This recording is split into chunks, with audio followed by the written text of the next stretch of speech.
Ladies and gentlemen, welcome into the Duval Dive. Of course, I am Kyle Nash, the student of the game.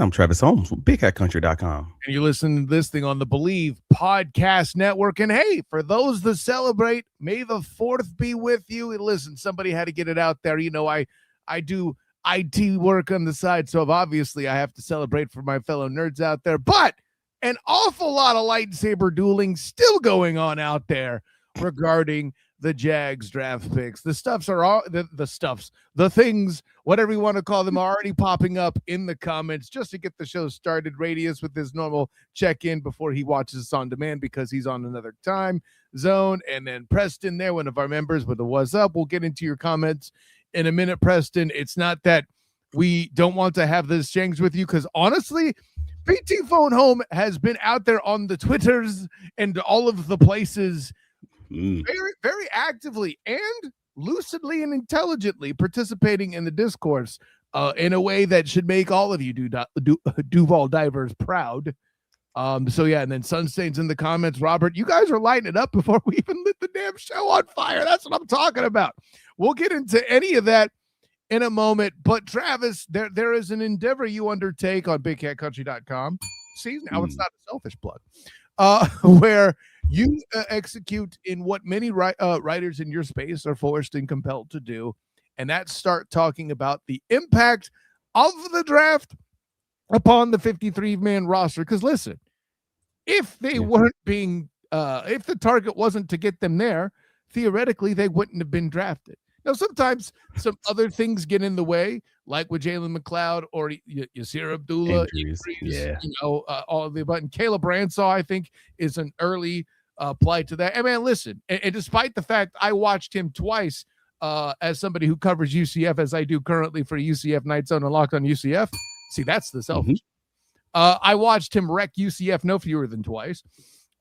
So, you know, Yasir Abdullah is going to be one of these that's kind of on the bubble. I'm sure he'll come up a lot later with all the movement and all the things that have gone on. But before we even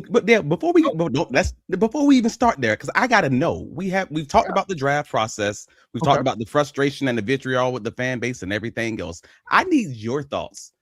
How are you feeling about the team, man? Let's just start there from a base. I will say this on an overarching piece, and this is the pull back the curtain portion of the show, Travis. You had said to me, while I was in the press box covering the Orlando Storm for the Storm Surge podcast, you had said, hey, here's a little require. We're reading. I did a little something on Big Cat Country. A lot of bells today. A little something on Big Cat Country with the 53-man roster. Make sure you look that over. And I did. And I know that today is May the 4th, so it's Star Wars themed to start with. But what you showed me put a little bit of a spin of Thanos from the Avengers movies in there. As I read through your article, to me, a lot of these things felt inevitable. Once we saw that draft end, I'm like, that makes the message pretty clear at this point. Now, granted, there's still some boom that can happen, right? I'm not here to even intimate that Jimmy Stones is predictable. Beyond wanting competition in camp and in the lineup, that's about the only predictable thing that I could say 100% true about Jimmy Stones at this point. Granted, we're going into his first full year as a GM. There could still be some things we're out there figuring out. For those of you that have said, you know, comparing Jimmy Stones to the Rams and all that is a drinking game, it's because he doesn't have the tenure yet. But that overarching point I'm making now, so if you're not seeing me make take a lot of pushback here, divers, it's because I don't really have a lot of it. Oh, sure, there'll be some conversations. I'll make some jokes and do some things I do. And if Social Alki shows up, maybe he'll say pause here or there. That's fine. But overall, that was my impression of what you wrote. And it's a very interesting commentary that we're walking through here, in my opinion. Well, that's the interesting part for me is because I got a lot of pushback on the socials, but it's not like pushback. And pushbacks it's not necessarily a bad thing. It's not a wrong thing. Right. It's just always interesting to see other people's viewpoints, and other people may have more tape watching experience, being teams of fans of different college football teams. So you may have your bias that you love this one player versus this other guy who maybe I haven't seen as much of. So I'm okay with that. So as we go through this process in a segment where we talk about our projection and our prediction of this early look at the 53-man roster, let us know in the chat. Let us know your favorites, or if you disagree, let us know, because I enjoy having these different sets of these different points of views, and then maybe we can go back to the tape and we can have real conversations throughout the later parts of this off season where maybe I miss. Wouldn't be the first time the Divers made the show better. I'm with that. Yeah. So, and as the last question before we get into the 53-man roster, this is a bigger one for me. Where do you feel the team has improved the most from last season? Where everybody's negative right now, but where do you feel that they've actually legitimately improved? Because everybody's looking at the linebacker and the running back, and we can talk about that in another podcast, the negatives. But where have they gotten better? It's clearly the tight end position, is it not? Oh, well, I mean, you threw me a softball, champion, right? Now, that's fair. Granted, maybe that's not where everybody wanted the improvement. And this is the part that I can't get past. There's too many people that are out there and respectable. I'm not going to name names, but we nicknamed at least one of them off of a military rank. We follow one of them on a regular basis actually, no, I can't throw Wig under this bus. I won't do that because he was actually very clear. The team knows what they're doing, but there's other people out there who are like, I don't understand what the Jags are doing. How many different ways must it be explained to you that they're trying to adjust the personnel to do more of those things, right? They're trying to hit that 12 personnel. That's been said time and time again. I've mentioned ace formation on this show since the draft. I even picked it out before it was mentioned by Stones. Now, he's the one that mentioned, it's an NFL trend, and you explained that very nicely on a previous episode of the Duval Dive in and of itself, which to me, that locked in. If you're still confused at this point that this was a target, I can, in fact, not help you. But yeah, the bolster tied in more than anything else, you'd have to think. Yeah, and I think you're 100%. You're 100% correct. But another one that I was talking to, really flawless on YouTube, Tanisha. We were doing the Jaguars a Jaguars preview, which should be coming out in the next 2 weeks. So pay attention to me on the socials, please, and click that. That's the irony. She's called really flawed, but she knows ball. Make no mistake. She knows balls for sure. But the interesting part of our conversation came out, and I landed on something I didn't even think I was going to land on, which is, I actually think the Jaguars cornerback room, if it's not the most improved position group, it's the second most improved position group. And I didn't even think about it, but I'm like, if they actually play Travis Hunter full time at outside cornerback, they don't got to scheme around Tyson Campbell anymore. They don't got to worry about Greg Newsom's inconsistency. I have questions on the depth, but if you're talking about the top end talent of what you're going to see 90% of the snaps, yeah, I actually think that Kristen Roswell, also the fact that you've actually seen him play last year in that spot duty, I think that they actually might be the second most improved position group on this team. And it's a weird thing to say because they got better by losing a guy and giving Travis Hunter more snaps, basically. Well, right. This is a guy who's such a bust, allegedly, even though he could be argued to be the best player in two different spots. Shouts to the Mark Moses of the Mark Moses Show, constantly bringing up that horrible take. However, shouts to Mark Moses. I'm making jokes, man. But, I and here's the thing. When you posed the question, I assumed you meant as a direct result of the draft, which... Just state of the roster. Exactly. I'm just looking at the roster. We've complained enough about the draft at this point. I think we can talk about the actual whole roster, and as we move on over these next few weeks, we can actually talk about maybe free agent pickups or anything like that you think maybe scheme stuff. I think that's where we should be heading as far as the offseason is concerned, because people have crashed out enough. Right? Rightly or wrongly or otherwise, the crowd shouts have been epic for sure, and it's made for good discourse amongst the Duval devout. Although, listen, I like that people are jumping onto the point you and I both made about You do realize you're listening to the national media and their consensus, but hey, I'm not getting into that. They can watch it on the YouTube channel. There's at least 2 shorts on it that I can count. But here's where I want to go. Yeah. I think what the point you're making about the corners and them being elevated a particular way isn't a bad take. I think it's dependent a lot on how many people heal from injury. So there's still a lot of question marks there, right? But that's not a bad take. But by percentage of, by volume, corner's a good argument because there's more corners there on the team. Percentage-wise, I don't think you could argue anything other than tight end because you secured a veteran and you got other dudes that are the physical. 75% of the room upgraded. Yeah, that's what I'm telling you. Yeah, you're absolutely not wrong. But again, they still improved by depth in the Jaguars cornerback room because now you have a belief in Jordan Lewis and Jarian Jones, where you had questions entering the season on, well, I think Jordan Lewis is going to be the guy. Oh, I think Jarian Jones is going to be the guy. I don't know how this is going to work out. Now you had a full season to see it. You feel good about that. And then you've seen Christian Broswell in the spot duty. You feel solid about that.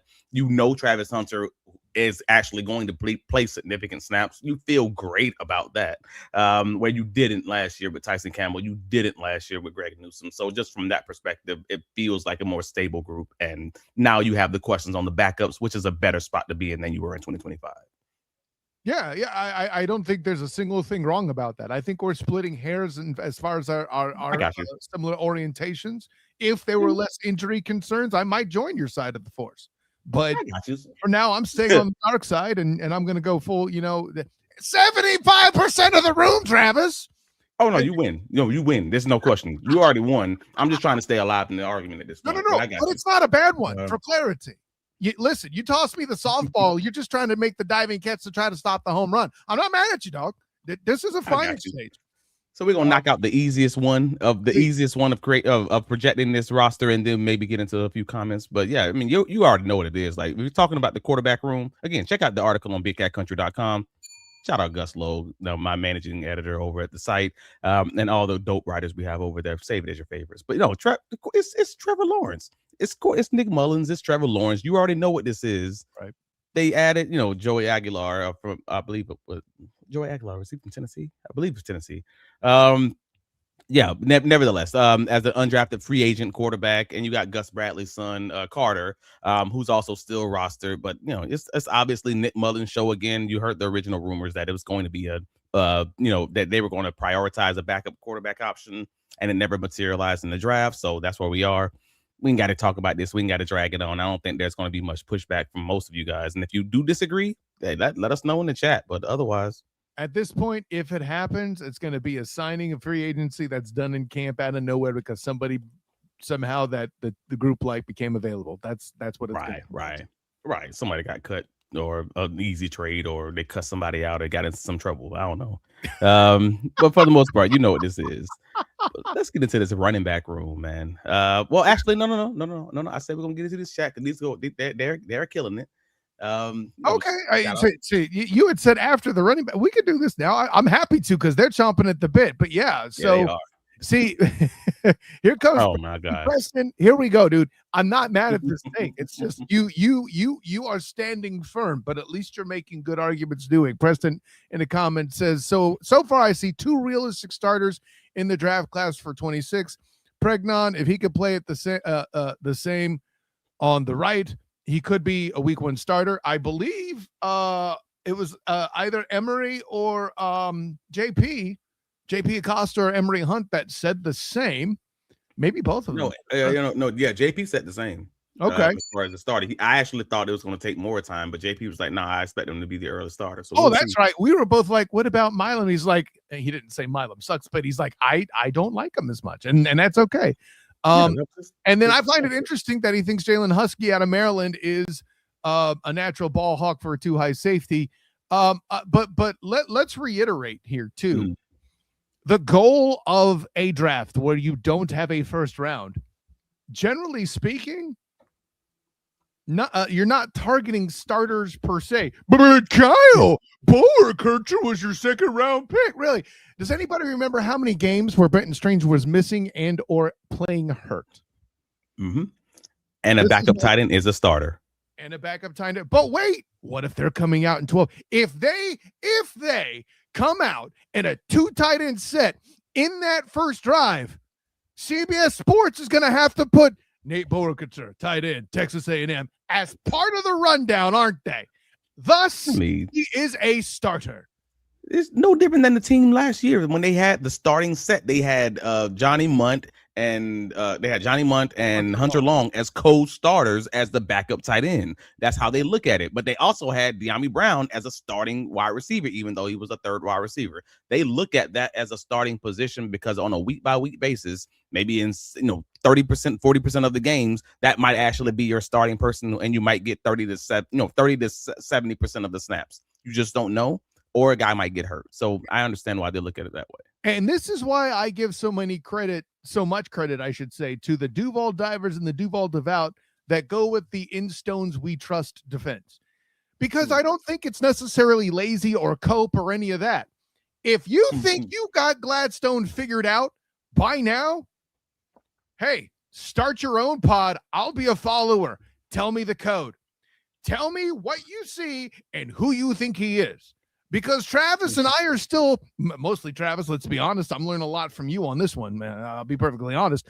But again, the only thing I've personally observed and pulled out and made points about on the show that sound relatively cogent when it comes to Stones is the dude wants constant competition. That's all I know about him. If you have anything else figured out, start the pod. Okay? Because otherwise, you don't know what to think. I don't know how you could, and this isn't a diss. There's just not enough. That's a good spot, but that's a good spot to be in. Yeah. Like after you have some GMs when you're like watching them play or watching them make their draft picks and everything else, and you might be 5, 6, 7, 8 years down the line, and you still don't know exactly what to think of them. Whereas you have someone like John Lynch over in San Francisco. I know that's your guys. They might be a little bit all over the place, and that's okay. That's not a bad thing. I mean, again, we talked about Brad Holmes of Detroit Lions, again, from this Rams regime executive office. I mean, you don't know how to feel about those guys when you get past the first round. When you're stuck dealing with all sorts of crazy stuff like Greenlaw getting hurt in the episode, Brandon Ayuk doing whatever he's doing, then having to at some point also done with Deebo Samuel in that situation. Listen, you're going to be all over the place sometimes because it's weird. Oh, by the way, y'all stay injured. You're right. And that too. Yeah. And shall we move on? Anyway. Yeah, man. I got you. And here's another point to Preston's credit that he makes in here too. Husky, not week 1. He'll have to earn trust and doesn't have Ransaw type athleticism, but I think he's the better safety. And I'll let you jump in with that in a second because I do want to hear your thoughts on that, Travis. We're gonna have a whole safety segment just talking about that position group, and I'm gonna save it for that. I'm not even gonna jump to it. But the point I do want to add in is I see 2 starters. What are you qualifying as a starter exactly? And that's not to you, Preston. I mean, this is just a general thought process question. What is a starter? Is it somebody that starts a game? Because by that rule, Jonah Monheim's a starter. What we talk about, right? I think the guy you were depending on to be a starter with everyone healthy and when it comes playoff time. And I can understand that. Sure. Too. But those dudes need rest too. This is why depth is important. Yeah. Just like Travis, T-Wigs, is trying to remind y'all, good teams make depth picks. Yeah. Well, I said this before the draft. Shout out Jaguars on that side. John Shipley. He put out a great article. I believe it was, if it wasn't yesterday, it was the day before yesterday. I'm losing track of my days. Sorry. There's a lot of no sleep. Yeah, hashtag no sleep right now. But he basically has kind of summarized that same point about the fact that most general NFL teams, if you're a top NFL team or you're a top contender, especially if you don't have a first round draft pick, you're probably not drafting 4 starters at the end of round 2. It's generally not happening. It's generally not possible. You're developing those guys to be your starter for next year or to be contributors this year. And he referenced the James Gladstone quote from a few weeks back, which is funny because I wrote the article on Big Cat Country 2 weeks before the draft when James made that initial quote, making this exact same argument saying, hey, man, you don't generally draft for these types of guys after pick 50 in the NFL draft. If you get them, it's great, but you can't go into the draft saying, "Oh, dang it, this team sucks because they didn't draft the starter." If they drafting the starter at the end of round 2, for the most part, either your roster construction is already screwed up or your team sucks. Normally, that's kind of how this works.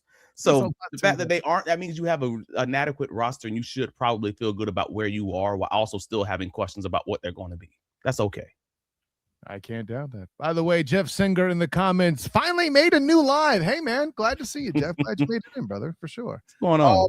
There's a lot of comments here that I have to table because they're all on the defensive side of the ball. So let's get into this running back conversation here, where you have your 4 here listing. I don't think there's any surprises here, generally speaking, although I do see Jamari Taylor here that's worth bringing up. Go ahead, Travis. That's the one. And that's the one. It's going to be a DJ Dallas versus Jamari Taylor, undrafted free agent out of, I believe, was it Virginia Tech? Was it Virginia? I always forget the two. I mix them up. Bayshaw's from one, Jamari's from the other. Virginia and Virginia Tech. I always confuse them. But yeah, like both of those guys are solid, like special team players. They're both solid on third down, like pass catching ability and experience in kick return. That's going to happen on the grass. I just assume the younger guy is going to win it out because they're cheaper and you have a longer leash with them, a longer time with them to kind of grow them and mature them into what you want them to be. So that's the only reason I leaned with Jamari Taylor over DJ Dallas as far as my last guy on the roster. And I'm also not crazy enough to say that Quentin Jackson out of Arkansas, like who was on the Jaguars practice squad last year, he's your kind of thunder of the lightning type of back. He's not even out of the equation because he also had special teams kick return experience as far as in camp last year. So I'm not going to just say he's not in it. I mean, he has a chance. As long as you're on the grass and healthy, you have a chance. But I think it's probably going to be Jamari Taylor unless DJ Dallas kind of shows something in camp. That's kind of where I'm leaning. Yeah, no, I mean, that all makes sense too. And you have to be sure. And as we go, we'll get into the receiver soon enough. But if Parker Washington is becoming a regular part of the rotation, he's going to be asked to return the ball less, right? It was Pete Alomar, UCF's current special teams coach, by the way, who I've spoken to, through my work with UCF Night Zone and Locked On UCF, that said, hey, we want those guys because their legs are cheaper. Straight up, without any hesitation. That was a college coach. Now, great. Pete Alomar's done some pro work, but hey, with NIL, know those things. You got to start looking at those things that way now, right? Most of the college special teams coordinators have coached in the NFL at one point or another, and they kind of go back and forth. There you go. So for the most part, you're not wrong. You don't want one of your starting guys, especially if they're like a Parker Washington Jr. Playing on kick return and punt return if you can help it. If you have a guy who can give you 90% of that, you're going to probably go with the younger guy so you don't risk that guy getting injured. But if you're Parker Washington, you probably want to continue doing punt return because there's some big money that can be made if you can show you're an all-pro punt returner and then also one of the top wide receivers in NFL. Yeah, so that's probably one of those things. He'll be like, nah, I got this.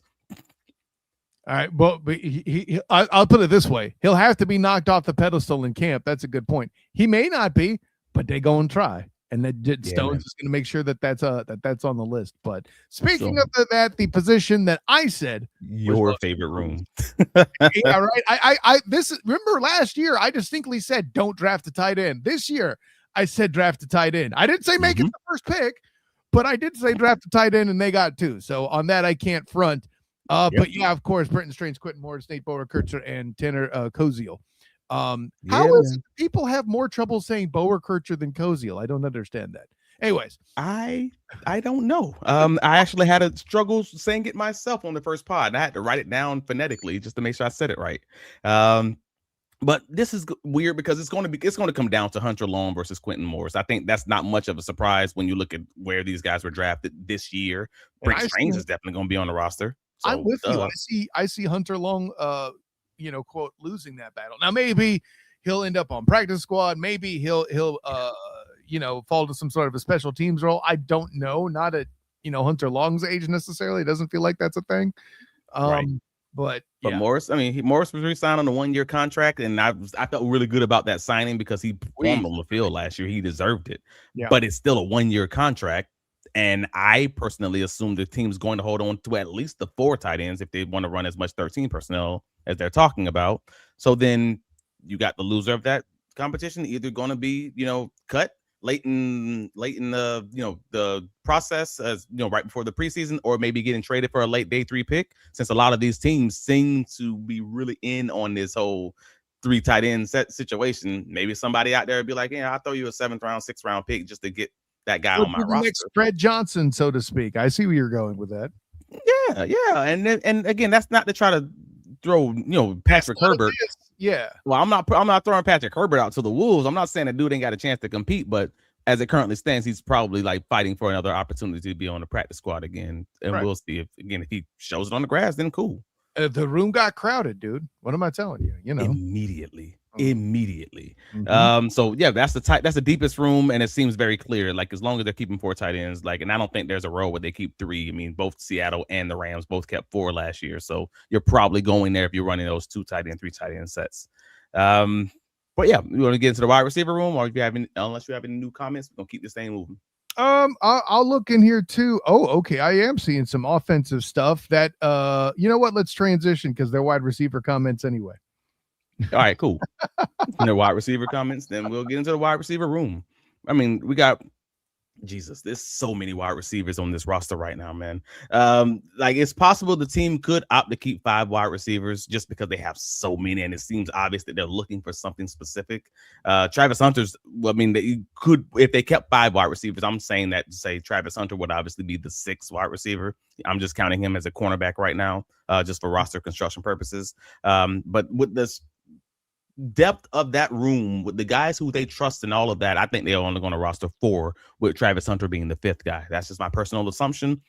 Brian Thomas Jr., Jacoby Myers, Parker Washington, and my 4th would then be Josh Cameron, with Travis Hunter being the 5th guy, who doesn't really count against your wide receiver situation. They drafted 2 wide receivers this year, both with Cameron and CJ Williams in back-to-back picks, so they're basically going to be competing for 1 roster spot. I just thought Cameron was going to be the better prospect because he's so strong in the punt return game. I said after the draft, I thought he was like another remake of Parker Washington Jr. So in my head, I'm like, no, he's making them. He feels to me like he's a guy who's going to make the roster, but we'll see, because I was counting this, bro. I laughed out loud when I was counting because I didn't know how many wide receivers the Jaguars had on this roster. Bro, they got 14 wide receivers on the roster right now. Oh, with all the UDFAs, yeah. 14.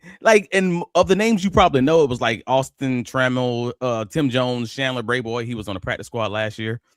But then they had 5 undrafted free agent wide receivers that they brought in.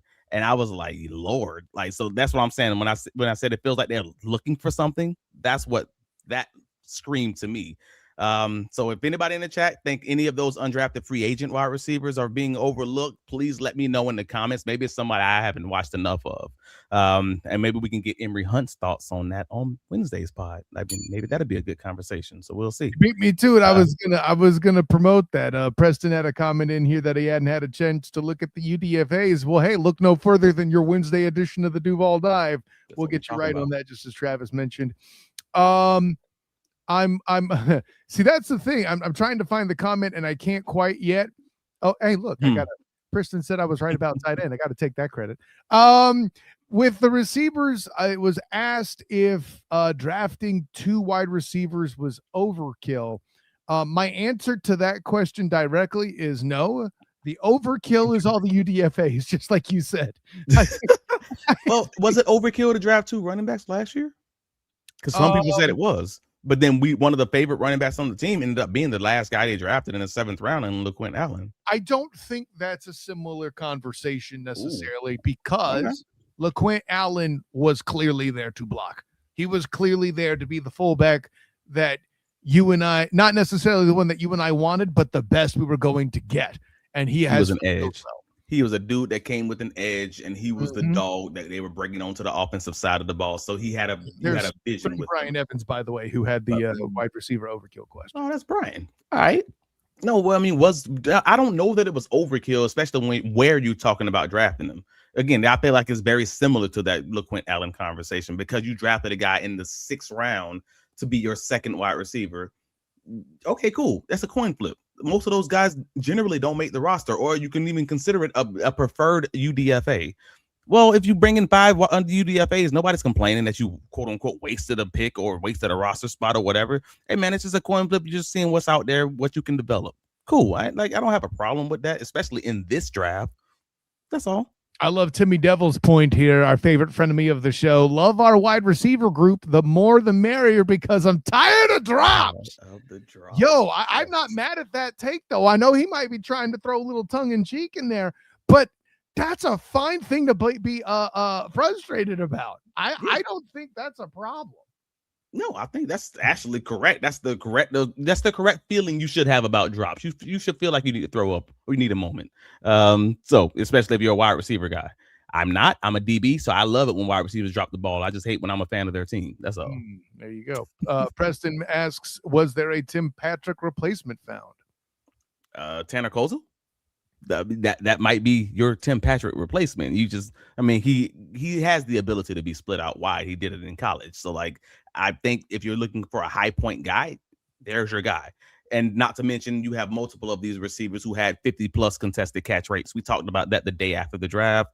That they were obviously looking at that. Not to mention, even Nate Broekesher also had 75%, contested catch rate just on limited targets. So in the comments, Travis, Nate Beaudry has corrected us on pronouncing Nate's name. It is pronounced Nate Butt Kicker, apparently. All right. I'll keep that in mind. Shouts to Rod for that one. I couldn't pass it up. And then Jasso 700 in the comments brings up a point that I feel like we should have made and didn't. Long has had trouble staying on the field himself. I think that should be fair. Dubbed a factor as well. That's very fair. But the Quentin Morris Hunter Long conversation is going to be more about special teams than anything else.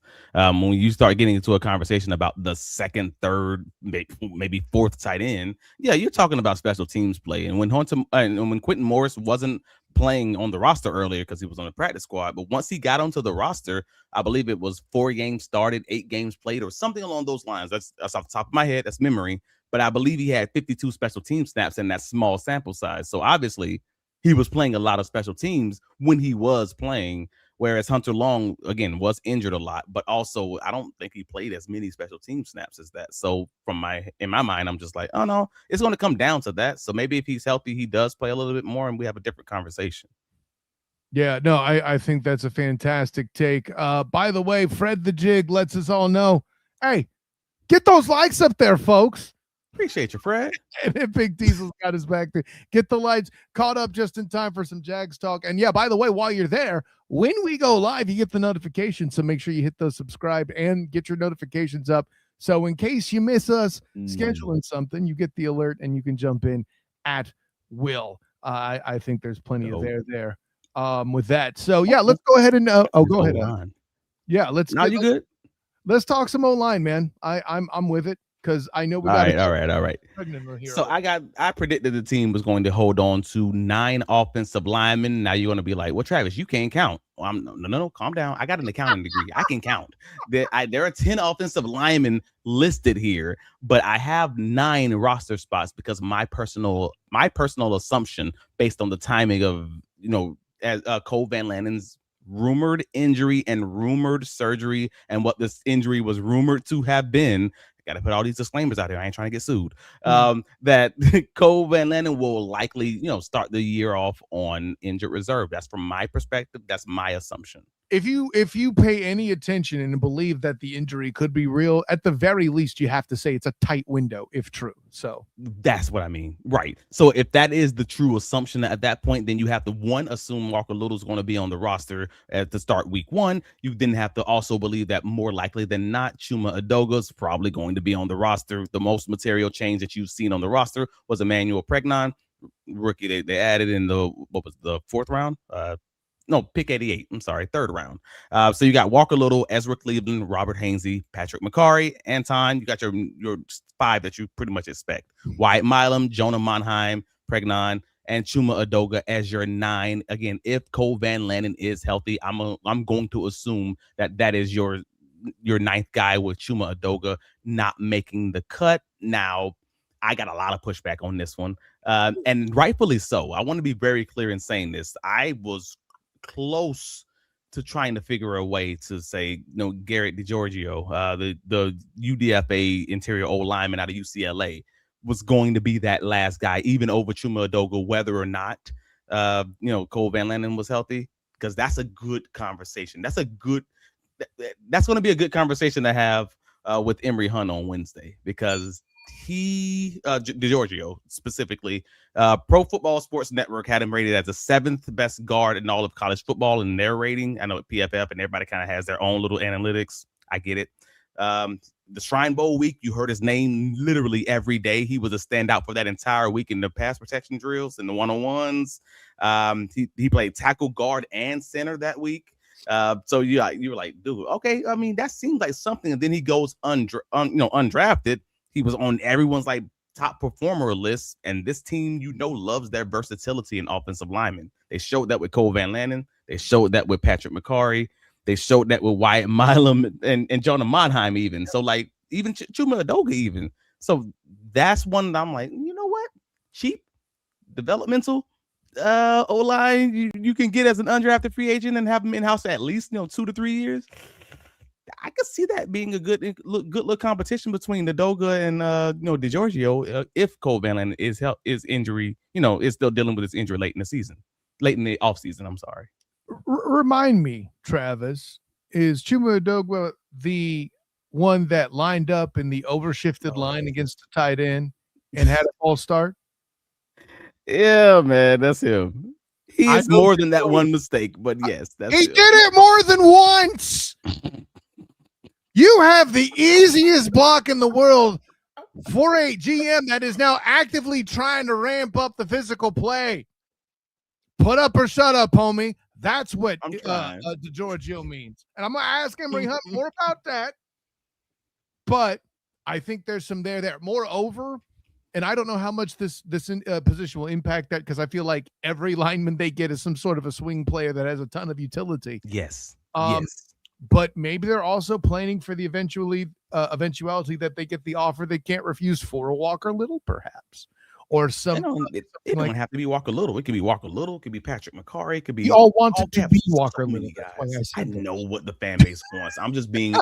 I'm trying my best to be unbiased in this conversation. There's a non-zero chance that it could be one of the. Not liking his performance does not make me unbiased. Okay. And by the way, who was the dude pounding the table hardest for him to start over Cam Robinson? Right. He's got 2 thumbs. Yeah, because we thought he deserved a chance, and he's gotten the chance. Now he don't deserve it no more. I understand it. See, that ain't biased, right, baby. Come on now. So we'll get to the offense. I mean, we'll get to the defense. All right. So we got 23 of your roster spots dedicated to the offense as it currently stands, which means we're going to have those remaining, I believe, like 28 on the defense. Let's get into it, man. D-line. And again, wait. Before you do that, there's a comment I got to throw in here because it's too good and it's spot on. Shouts to Robert Kemp. I got to say Robert Kemp because we have a lot of Roberts. DiGiorgio and Pregnon are ass and mass, unlike most of our other O-linemen. I mean, he's not wrong. He's not wrong. Again, we talked about this last season when they brought in Fred Johnson, when they brought in Edoga, when they brought in all these guys who are stronger and able to kind of dominate in the run game in those one-on-one assignments because they have a little bit more mass and a little bit more motion with it. And as far as the run game is concerned, so that means you can run a lot more power. You can run a lot more man gap. You can do those things like a lot of those teams who can basically just line up and play ball. They don't got to like zone read it, outside, inside zone. And doing it in that way, they can just say, I'm bigger than you. I'm better than you. You can't beat me. And that's a very comfortable spot to be in for most NFL teams. Fortunately, Jaguars ain't been there yet. Sunstain makes a point, and I think there's something to it. When combined with this price tag, Sunstain mentions teams watch film. They don't want him. Hey, listen, Sunstain, I hear you, but you got to remember, this is the same team that managed to move Cam Robinson in similar fashion, right? What is it I keep right? Mm-hmm. How many times have I said it?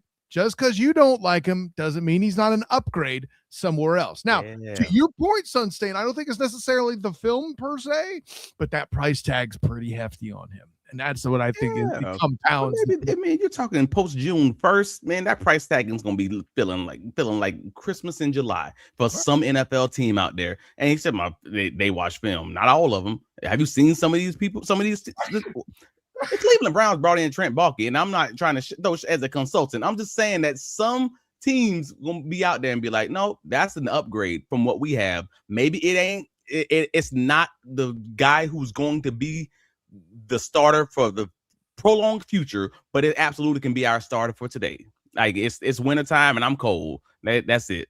And he's a jacket. I understand it, man. Robert Kemp's got my back. I present to you Cam Robinson. Teams get desperate for experience when it comes to O-line. This will absolutely trade for experience at tackle if needed, especially because it's tackle. Look at the Chargers last season. I'm shocked they didn't make a move. And if the same thing happens with the Christmas in July that you mentioned last year, Rashawn Slater goes down, I 100% think if something like that were to happen, or actually, let me rephrase. Perfect. That's what's going to happen right there.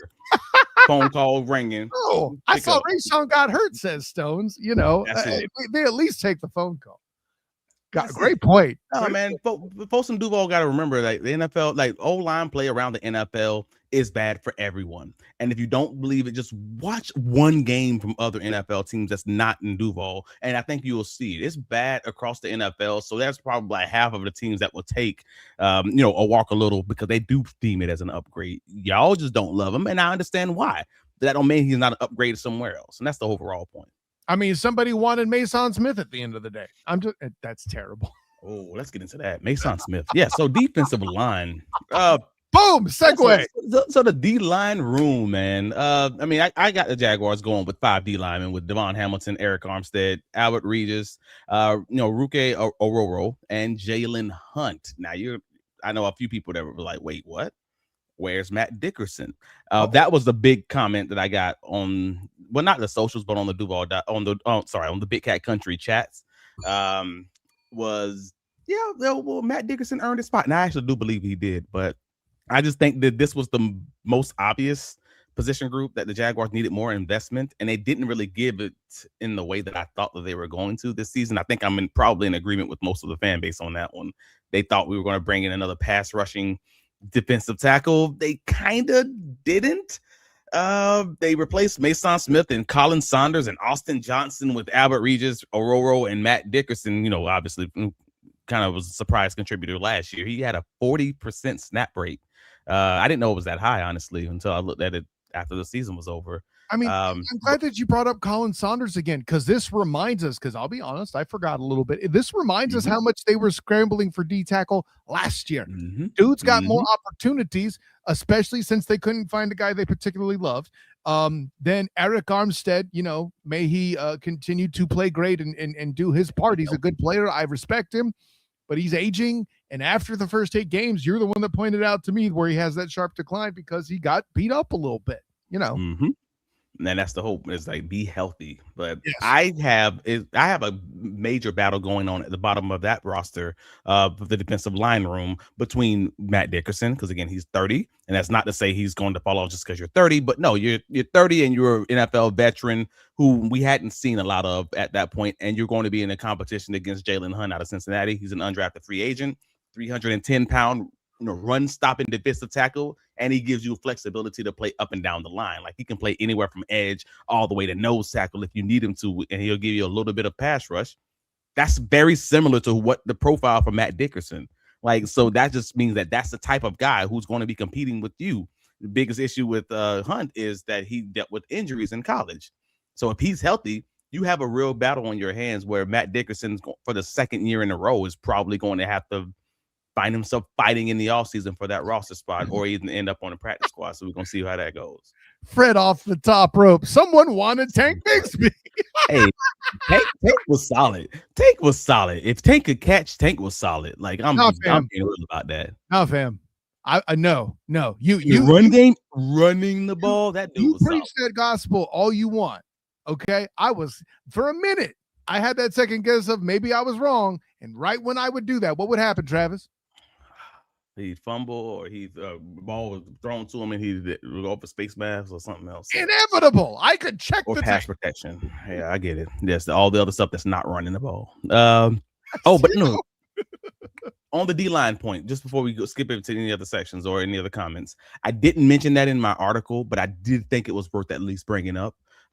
So again, go to Big Cat Country, read the article. Even if you don't know how to read, even if you don't like to read, click the link. Let's start there.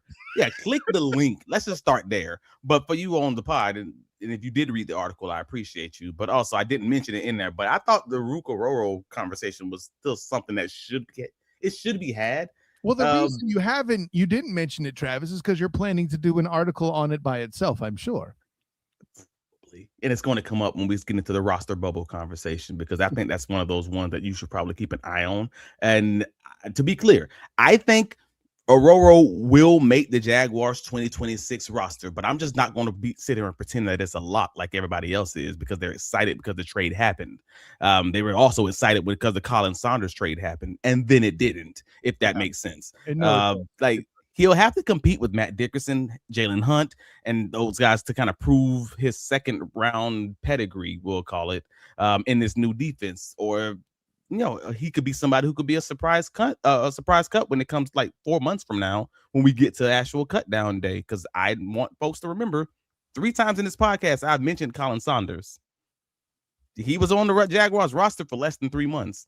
We got about 3-4 months before the Jaguars cut down season right now takes place. So they're going to have a lot of time on that grass to figure out whether or not he does fit or whether or not he doesn't, because that happened where he's off the roster in like November. We got Fred Johnson, who was brought in, and a few months later, he's gone, traded away. They're just trying to see what happens with these guys. So if it does work, I'd be ecstatic if it does. But if it doesn't work, you also can't be surprised, is my underlying point.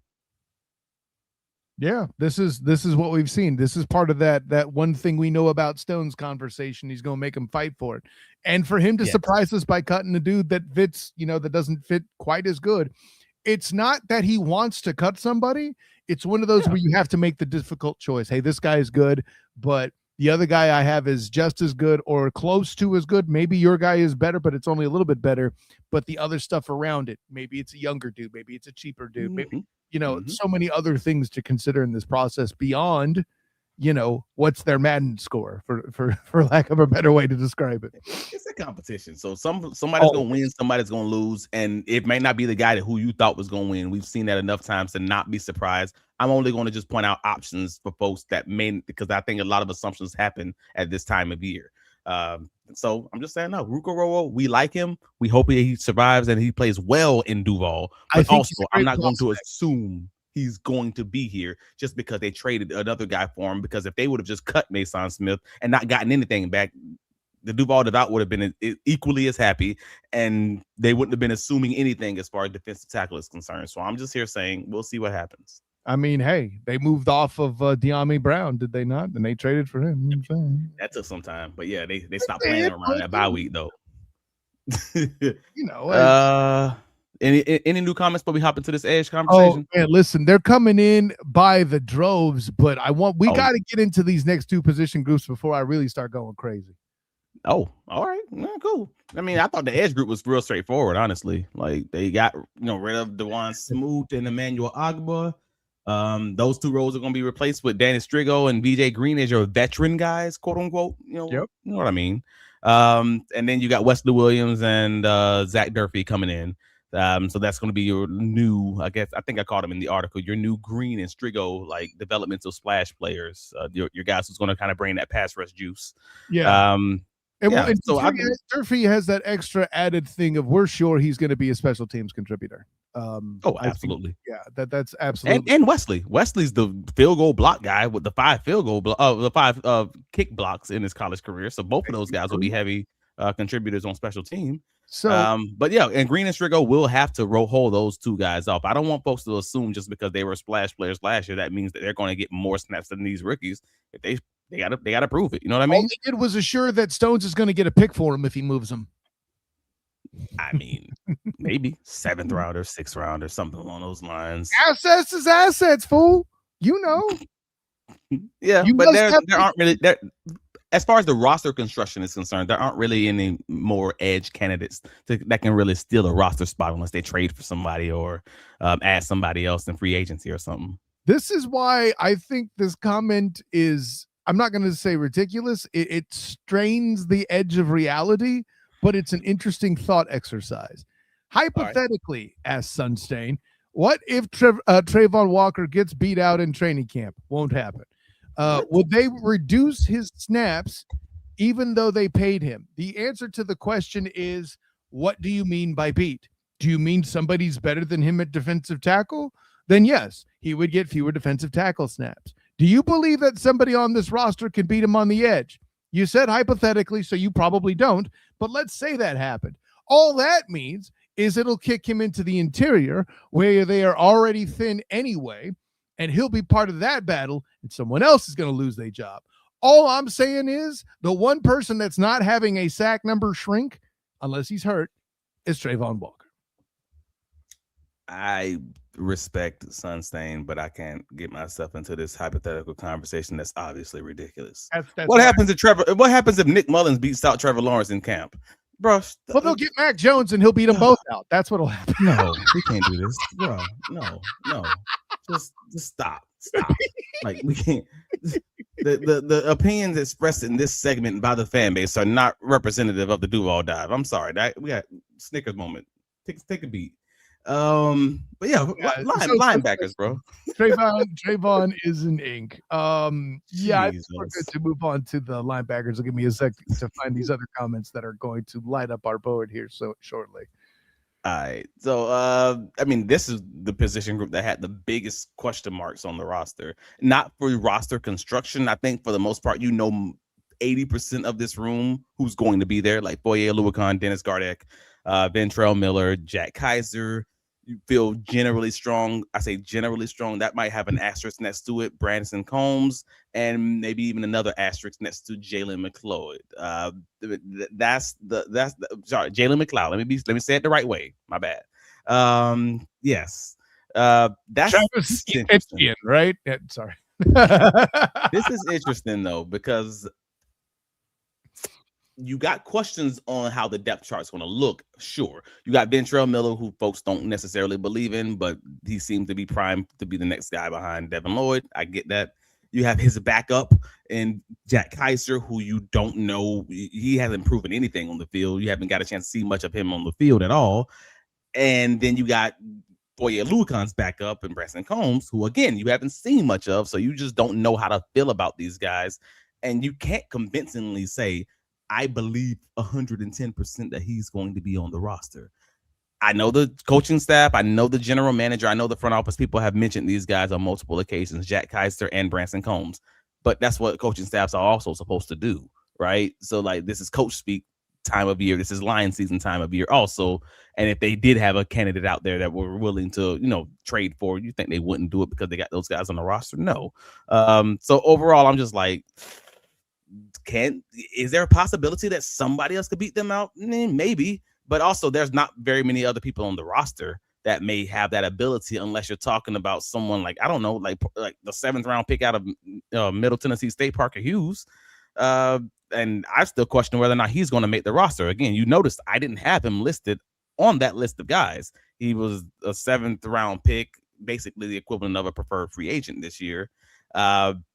And I'm still wondering if they're going to end up going lighter in the safety room, if they want to keep him on the roster, if they think that he just couldn't survive through waivers, then maybe that's a decision they could make.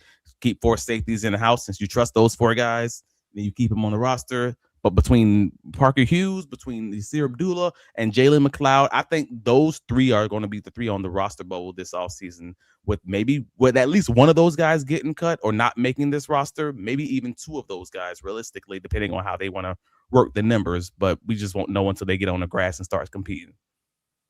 Yeah, no, I think there's a lot to that. Let's see. Let's go in here. First of all, some exchange with Sunstain. A lot of commenters. Y'all are participating here with yourselves. S. Myers in the comments mentioned how good the exchange was during the draft. Just in the comments. It's like a whole other circus here that you guys participate in. It's a good time. Sunstain talking about, I might be tripping, but here I think Williams might convert to linebacker and be our answer when Foye is gone. See, and I think I bring that up because I feel like this conversation keeps being had about who the next Foye is. Like, I keep getting told that it was Jack Kaiser last season, which made sense. But is that Ventrell? But then if it's Ventrell, how do you move him inside? But he's an off-ball linebacker. There's so much, what's his word? Speculation surrounding that. I mean, at the end of the day, I don't care who the next Foye is when we got Foye here right now. And he's still under contract this year, and I believe he's still under contract next year, if I'm not mistaken. Right. So, I mean, they could cut him. He's that natural out in his contract, but I don't think it's about cutting him or anything like that. But much like Eric Armstead, we've seen at times, Father Time is going to start knocking on the door here sooner than later, and I think that's where the question comes from, right? Oh, sure. And I don't disagree with looking from that perspective. I'm just pointing out that whether it is a Jack Kaiser, who I actually did originally think it was going to be Jack Kaiser, but if they're saying it's not, cool. They say it's Branson Combs, cool. I just don't know enough about Branson Combs to speak on that and say that. Like, I haven't seen enough of him on film. I haven't seen enough of him on the grass, because even when he's looking, I'm normally looking on the starters on the other side, on the other field. We're just not seeing it. So there's not much I can eloquently speak on him to say, other than, I mean, maybe it works out. Maybe it doesn't. I have no idea. Gotcha. Myers in the comments, I think he just makes us better at defensive tackle. Consider our depth last year. I'll see that and also join it with this comment. I think a point that you and I have both been trying to make. Myers comes in. I didn't realize you made both these comments, Myers. I am not a huge fan of Rook, but he is talent. That is an upgrade over Smith. Yeah, I don't think that's a question. No. And side note, talking about I still believe in Jalen McLeod. I just want to make sure I say that out loud. Sure. There's no reason to disbelieve yet, right? Well, a lot of people don't actually, like, because they're got the people they're looking at the Zach Durfee signing. They're looking at the fact that they re-signed Dennis Gardeck last year, and that's the same position, Sam linebacker who gives you a little spark in the pass rush position. That Jalen McLeod plays. So they're just like, oh wait, they just re-signed him for 2 years. Obviously, McLeod's not going to be in house or not going to be in the fold or whatever it is. Like, and I get why people might have those thoughts, because he does have a competition ahead of him, and his spot on the roster, you could at least make the argument it's not necessarily going to be secure. Like I already said, it's going to be between Yasir Abdullah, Yasir Abdullah, McLeod, that Sam backer role competition is going to be something, because I went back and rewatched this tape and I normally do this in the draft season anyways. I like to have an apples to apples comparison. I don't want to look at NFL film and compare that to college film. I think that's just stupid. I'm looking at your college film and I'm comparing that against another guy's college film, and that's kind of my level setting technique. So I watched more Jalen McLeod film on Sunday, and I was just like, I believe him. I'm being real with you. Like, and if I'm wrong, I am wrong on my projection, and that's okay. But I was just like, yo, I believe that dude can give you something as far as a pass rusher is concerned. And I think that competition between Yasir Abdullah, and Dennis Gardeck is going to be something in year 2 if he can just stay healthy, because he couldn't get off the IR last year, and late in the season he just wasn't ready to come back. So it was just like, that's when I'm real curious on to see if he's going to show up, show that, what was it, like 19% pass rush win rate in college, if he's going to be able to show that this year on the grass. I'm seeing a lot of takes of DBs jump in here, so let's get to that part of the shop. Cool, for sure. When I read this one, I literally heard Thanos' voice in my head. They are inevitable. Granted, Devon Marshall's a dude I'm not as familiar with as you are, obviously, but all the other names, I'm like, yeah, what, of course. Yes, Travis Hunter.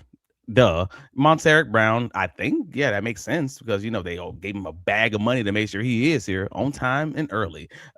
Jordan Lewis, Jarian Jones, Christian Broswell, and I put again Devin Marshall. Is that North Carolina State? I believe it is. NC State. that's where this thing gets squirrely because I listed, Devin Marshall. Some people love him, some people don't love him. It just depends on who you are. Like he led the college football in pass breakups in the season, and that's the analytics crowd seems to generally love him. And then you get to the guys who watch him on tape, and they're like, "Well, I don't know. He has to catch up a lot. He gets out of phase with the receivers a lot. Like he's strong in zone coverage and things of that nature. And normally in the NFL, you have to assume that you won't have those opportunities to catch up to guys to get the ball out at the last second. And in my head, I'm like, I'm a DB. You're gonna always be beat ever so often, or you're gonna always be baiting a quarterback to throw the ball. Like at the end of the day, did you get the ball out? Yes, cool. Then you did your job. Did you get your hand in there? Yes, then you did your job. Like, but the point that he gets out of phase often isn't a wrong one. But when I looked at the film, a lot of the time it was like scramble plays and the defensive line just not getting home, and that's going to happen to a lot of DBs. So if you're talking an undrafted free agent, I'm not holding this dude to the same level as I would hold a first round draft pick to be a lockdown corner, because otherwise he'd be a first round draft pick and a lockdown corner. I'm just looking at a guy, if you get him some right coaching and make and adjust some of this technique stuff, is that a guy who could be a potential gem? That's how I look at a guy like Devin Marshall. And if you can, then I think that's a dope situation for the Jacksonville Jaguars to be in. Otherwise, you still have Preston Hodge out of Colorado, who was a great dang slot cornerback in college. But the Jaguars have a lot of slot cornerbacks, so I don't know how that just feels like a roster crunch kind of conversation unless Jordan Lewis isn't healthy. And then you even have Jabbar Muhammad, the undrafted free agent from last year. He's still on the roster. I'm not going to forget about these other guys. Oh, gosh, yeah. Jabbar Muhammad is a dude both you and Emory Hunt were particularly high on 100%. So there's a few guys who are going to get a lot of snaps this season, especially with the injuries, with Travis Hunter coming back and being limited on the ground in the offseason. Same thing with Jordan Lewis, Keith Taylor and Kenny H. Lovely. Those guys are they were in-house, so they're going to get a lot of tape this offseason. Maybe they'll get significant looks. We'll see what happens with those competitions. And I got to get Toriano in here, man. It's been a while since we talked to him.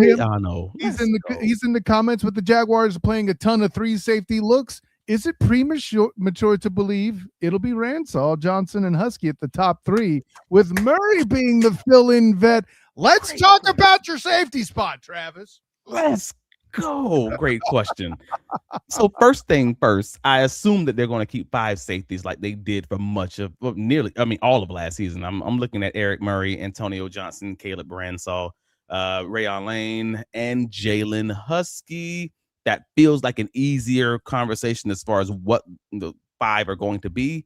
Because even last year when they cut Darnell Savage and Daniel Thomas, they still kept 5 safeties, like whether it was a rotating last guy on the roster. So I kind of assume it's going to be that, unless they really do want to keep Parker Hughes on the roster and they want to go light at safety with 4 guys. Like for the most part, that's kind of where I'm leaning anyways. But there's 2 conversations that I'm shout out for Toriano Noseball, Toriano for pointing this out, because there's 2 conversations that probably should be had in this fan base that kind of haven't yet. It's 2 different roster battles that's kind of going to be taking place, at least as far as the depth chart is going to be concerned. You have a starting safety conversation, which is kind of what he was just talking about, the 3 safety looks. You got Eric Murray, you got Antonio Johnson, and you got Caleb Ransall. And then you have another separate conversation in a possible backup safety battle when you start talking like maybe Caleb Ransall, Ray Lane, Jalen Husky, because people are talking about, well, why are you putting them in the same conversation? Jalen Husky was drafted like 11 spots behind Caleb Ransall. It was a different draft class, sure. But I don't know. You shouldn't assume that one guy is just going to be starting over the other one when you ain't even seen them play yet. I think that's actually a reasonable spot to start the conversation anyways.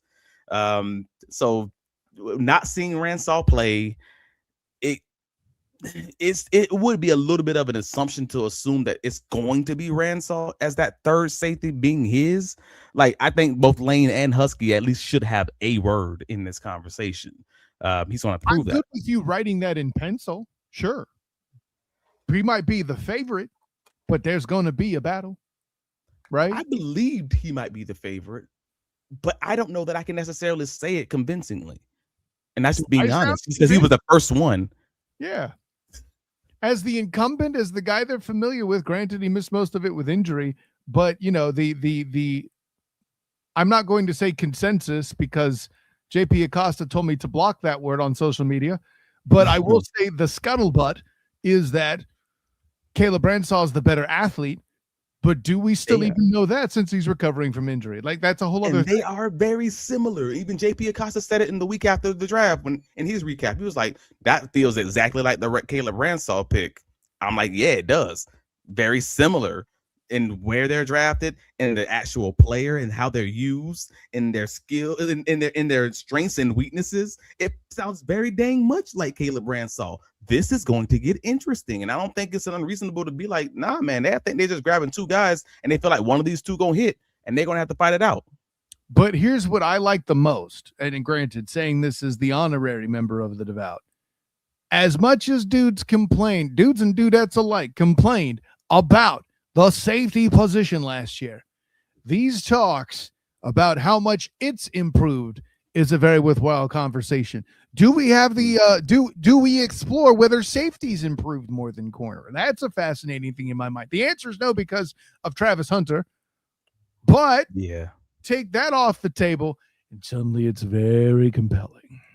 Right? I mean, sure, you're not wrong. Because again, the play of Antonio Johnson just makes that a conversation in and of itself. But he played last year, so we knew he was a top 5 safety ending the year as far as Pro Football Focus. Ended the year as a top 5 safety. But going into last year, people weren't all that confident in AJ, right? So you feel comfortable in what he's shown you on film. So that from that perspective, I think you're not wrong. We'll see. And then Cameron Silman Craig out of Colorado, who was on the roster last year on the practice squad, he has a tough competition in front of him. You heard the 5 guys I just named. So if he wants a chance on this roster, he's going to have a very big hill to climb this all season. Otherwise, he's just fighting for a practice squad spot, which is not a bad thing. That's why he played last year. But you know what I'm saying? Like, these guys obviously want to play. So we could get into comments and get this done. Travis hasn't learned the lesson yet that I regularly tell him. Put this at the front, okay? Nobody's replacing Cam Little, Logan Cook, or Ross Mastic, okay? The only playable portion of the Jacksonville Jaguars, they're pretty safe, okay? I'm feeling good about that one. But it did give me an opportunity to talk about the fact that Parker Washington is still going to be your kick returner. Josh Cameron is going to have a great opportunity to be your backup punt returner, potentially. Bashaw Tootin is going to likely still continue returning kicks with maybe LaQuint Allen, who was your backup kick returner. And there's a boatload of options behind those two of guys who've been added to the team who can also be a backup kick returner, including DJ Dallas and Jamari Taylor. So you got a few options there that could end up impacting the actual roster construction conversation. So we'll see. And Robert brings up an interesting point, and I don't think I had seen this mentioned yet, Robert. So thanks for throwing it in. You might have heard this already, Travis. I think slot versatility of the safeties, specifically Husky Bransaw and Antonio Johnson, will reduce the amount of slot corners who make the roster. The great Mio O'Brien said Broswell can play all 5 DB positions. Okay. Your thoughts? I mean, I don't think that's necessarily inaccurate. I don't know how much the Broswell conversation will then go into the conversation at that point, though, because I think Broswell is going to make the roster just because he's a good outside corner. I mean, just full stop there, who they actually have seen play. So if you're talking about slot roles, I mean, they already had Jordan Lewis. They already had Jarian Jones. They weren't keeping a third slot corner. I didn't see that happening, period. So the fact that all these safeties also have that same versatility, I think it's just over. It's an overburden, I guess we'll call it. At that point, there's so much you can only put 2 to 3 guys max in the slot. Like maybe if you're playing dime, that's it. That's what you got. Somebody's got to play outside. And that's what they're lacking more of, and they got all these guys in the slot to that point. But I don't think it necessarily impacts the roster construction because I don't think they were ever going to keep a third guy unless Jordan Lewis is not healthy come week 1. Yeah, I'm with that. Storm the Desert in the comments, and he's coming out here with something I've seen a lot of the Duval Devout and Duval divers come up with, including JP Acosta among them. I dare say, the more film I watch on some of these guys, the better I feel about them. While Huskies man coverage scares me at times, he's a pretty good run defender, and he always seems to be in his spots in the zone. So you're trying to tell me he's fast, Dewey Wingard. Okay.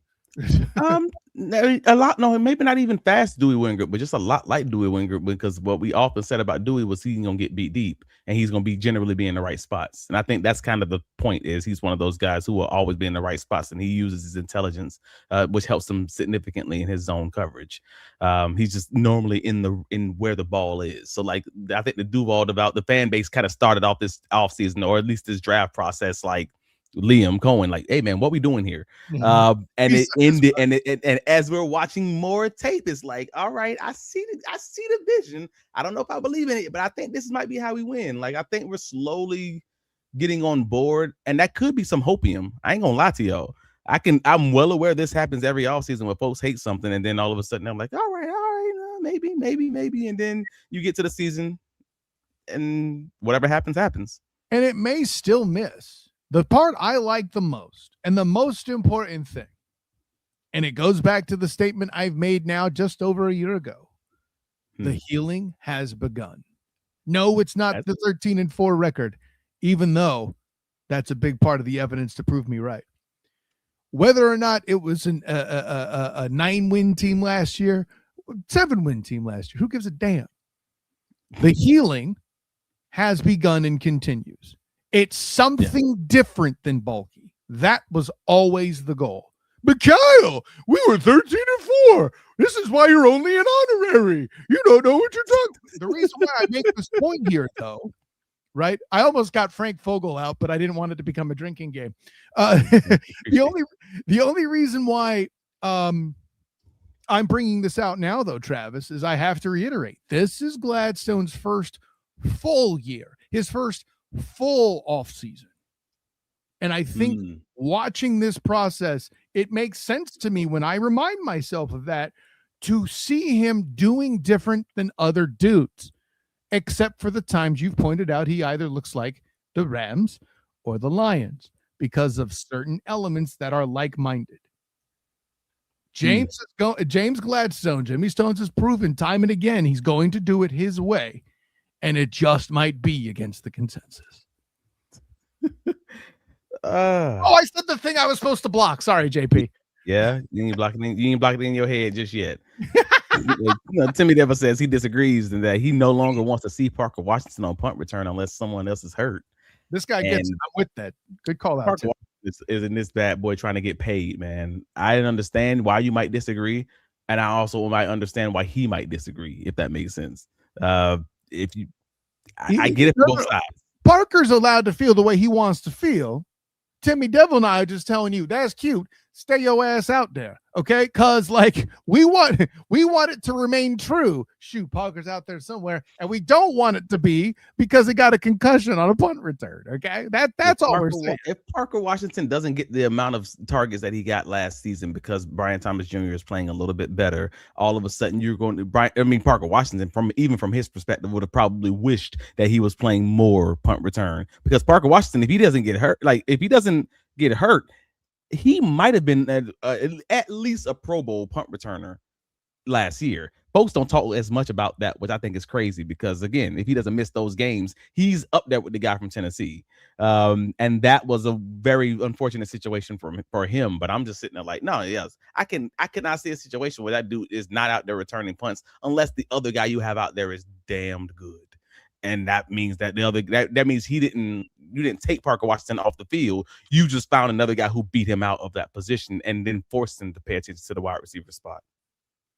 See, you weren't allowed to bring facts into this conversation because it's ruining the bejesus out of my narrative. And now Storm the Desert finds my point.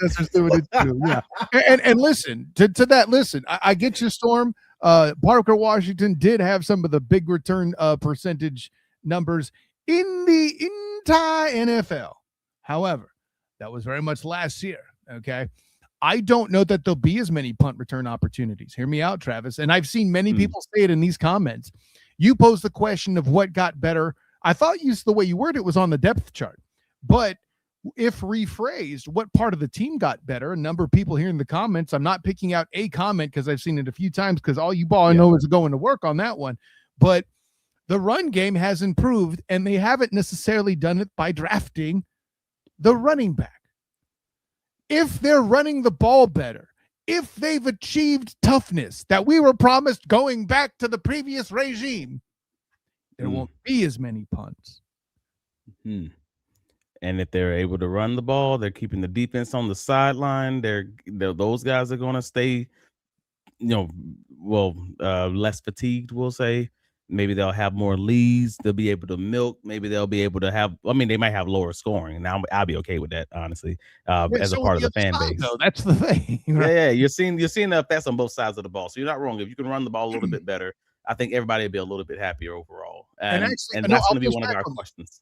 They won't have fewer points because I believe if they can run the ball, some of those field goal, no offense to Cam Little, but some of those shorter field goal attempts become touchdowns.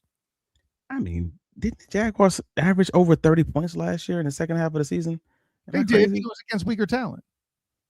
All right. Except for the Broncos. All right. I was thinking of you just winning game 24, but it's not close because you're just milking that clock and just running it. Like I was looking at it from that perspective, but maybe we'll get into that on Friday. Not a bad perspective. I got some questions on you. But I more mean where it comes from the first half of the year, where you had to run big. Those low-scoring Texan games, or hell, the 19-point lead you blew, right? That whole thing. And Parker throwing shade at me here, or excuse me, Preston throwing shade at me here. Parker has to be the returner for me. He can break a game open. Kyle, remember the Niners game? First of all, Preston, you put some spec on Travis Hunter's name because that catch turned the field over.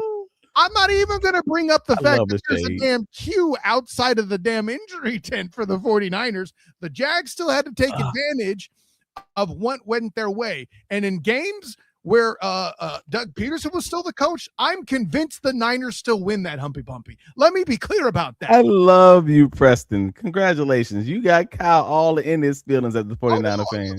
Analysis. I'm just going back to stuff I said. By the way, nothing I've said here is pro-Niner by any stretch of the imagination. I'm only reiterating my take from last year leading up to that game and shortly after. The Jags had to win that game to be taken seriously. And that game isn't taken seriously unless Travis Hunter flips the field with that catch. Then we could talk about Parker Washington's contribution, which were big. But do I have to point out the guy that made all the contested catches in the Broncos game to even this up for you? I'm just saying. All I heard was Preston got you. Preston got you a little riled up. I appreciate that. Not really, but I mean, listen, if it's good radio, I'll take it. Yeah, it was great. I enjoyed watching it. And listen, it was a good question, Preston. It had nothing to do with the Niners, but that game in particular cheeses me off about how many people forget about that catch that Travis Hunter made to flip that field. Comes a great damn catch. No one talks about it. Anyway, I got you. So, if any other comments? I know we are at an hour and 16. There's a bunch of comments, but we need to wrap this Humpy Bumpy up. We got families. Kyle remembers when the Niners stomped us. I didn't bring that up, dude. Okay, to be clear. Yeah, Kyle was a little hot. I got you, Callie. I was hot. All right. Travis Hunter. All right. It's fine. But no, man, y'all already know, man. Hey, man.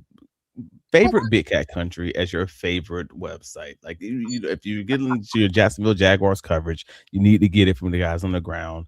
BigCatCountry.com. I'm always going to shout out the other guys, the other local guys, whether it's Action Sports Jacks, Dan Griffiths over there, or even John Shipley, Jaguars on that side.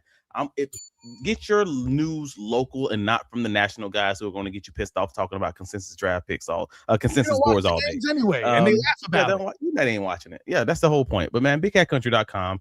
Hit me up with Travis D. Holmes on all the socials. If you're listening to us on the YouTube, man, wherever the comment was earlier, click that like button, please. It helps us out tremendously, especially with this weird algorithm. I don't know how it works, but they tell me you click it, we get paid. So please click that like button. And if you listen to us on the audio side, hey, follow us, rate and review us 5 out of 5. Like this is a survey on your cell phone, man. Y'all know how this works. And we appreciate you guys for locking it in, and especially in this off season. And yeah, we'll get you guys on Wednesday with Emory Hunt. So yeah, definitely keep that locked in. We'll talk about some UDFAs and his thoughts on the draft and everything else. And let them know where you can be found, bro. Before we get into that, Ron Beaudry makes a great point. Don't forget about the great Jordan DeLugo. We're planning on having him on the show shortly after. Emory Hunt. So don't you worry about that, Ron. That's a thing that's happening. Yeah. So of course I am Kyle Nash, the student of the game. You find me on Twitter, Instagram, Threads, and Blue Sky at the SOTG. Find me on Facebook as a student of the game. Check out my writings on UCF Night Zone, covering UCF sports, along with my contribution to Locked On UCF, doing that work as well. And Robert Kemp tells me I'm still invited to the cookout. Just wear your plain shirt. I got my Magic shirt. Is that okay? Like, you notice I'm wearing black because I'm in mourning for Jamal Mosley. Anyways. Wow. And of course, check out my work covering the Orlando Magic and the Storm Surge podcast with my guy BP, covering the UFL and the Orlando Storm. I forget who made the point a while back, but some compelling stuff. The UFL is a good product, Travis, and you have to wonder what impact that's going to have in camps. That's going to be very interesting. So, all right, we'll see. But with all that in mind, for all you guys still I'm still seeing the commenter move. These guys are in it. I love it. Sam Cassell is a Mech Magic coach. Interesting. Just not Billy Donovan, please. And not Tibbs. Good God. Keep Todd Thibodeau out of here. I love the guy. Good coach. Not the right fit. Anyways, enough NBA talk. We could do more tickle that like button. The like button. Storm coming in from the top rope there. Of course, yeah. Guys, great time. For my personal champion, for all you guys still cutting up in the comments, is Kyle Nash, student of the game. Until next time, everyone, class dismiss.